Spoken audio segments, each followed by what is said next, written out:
Nesimi deyilən kimi bütün Türk dünyasının gözünə məhz Rasim Balayev gəlir. Onun yarattığı o gözəl, lirik, epik qəhrəman gəlir.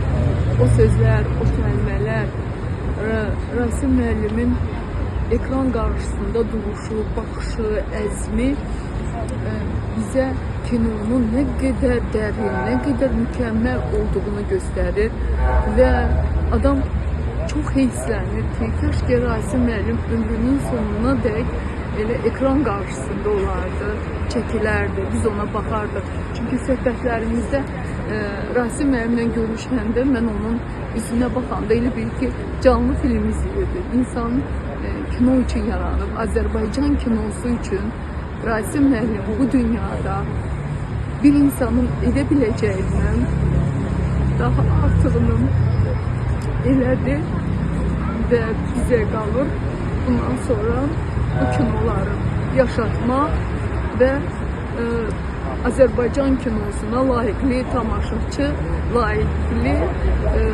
sənətkar olmaq, kinomuzun haqqını verməliyik. Rasim müəllim bugünkü bu vida mərasimində hələ də bizə deyir, yetər ki biz onu eşidə bilərik.